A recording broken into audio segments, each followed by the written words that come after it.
சென்னையின் மிகவும் விரும்பப்படும் ஆட்டோ ஓட்டுநர்களில் ஒருவர் ராஜி அக்கா. இவரது இரக்கம், மீட்டெழுச்சி மற்றும் அசைக்க முடியாத அர்ப்பணிப்பு ஆகியவை ஆயிரக்கணக்கானோரின் நம்பிக்கையை பெற்றுள்ளது. 2 தசாப்தங்களுக்கும் மேலாக ராஜி ஒரு பெண் ஆட்டோ ஓட்டுநர் என்பதை தாண்டி இரவில் தாமதமாக பயணிக்கும் பெண்களுக்கு ஒரு பாதுகாவலராகவும் தோழியாகவும் இருந்து வருகிறார். ஒரு காலத்தில் தான் கண்ட ஒரு கசப்பான சம்பவத்தால் மனம் வருந்திய ராஜி தனது நகரத்தில் பெண்கள் ஒருபோதும் பாதுகாப்பற்றவராக உணரக்கூடாது என்பதை உறுதி செய்வதை தனது பணியாக கொண்டார். நாள் முழுவதும் ஆட்டோ ஓட்டி சோர்ந்திருந்தாலும் கூட நள்ளிரவில் பெண்கள் யாராவது சவாரிக்கு அழைத்தால் உடனே அழைப்பை ஏற்றுக்கொண்டு சவாரிக்கு போகிறார்.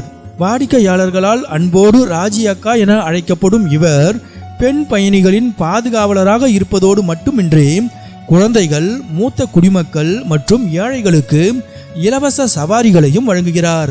மேலும் அவசர காலங்களில் நோயாளிகளை மருத்துவமனைகளுக்கு அழைத்துச் செல்கிறார். ராஜி அக்கா ஆட்டோவில் எப்போதும் முதலுதவி, தண்ணீர், பிஸ்கெட் மற்றும் சுகாதார பொருட்களை வைத்துள்ளார். அவற்றை தேவைப்படும் பயணிகளுக்கு இலவசமாக வழங்குகிறார். இதன் மூலம் ராஜி அக்கா தொழிலை மட்டுமல்ல, அக்கறை மற்றும் அதிகாரமளிப்பு கொண்ட ஒரு சமூகத்தையும் கட்டமைத்துள்ளார். சாதாரண மக்களால் கூட அசாதாரணமான மாற்றத்தை உருவாக்க முடியும் என்பதற்கு ராஜி அக்காவின் பயணம் ஒரு சான்றாகும்.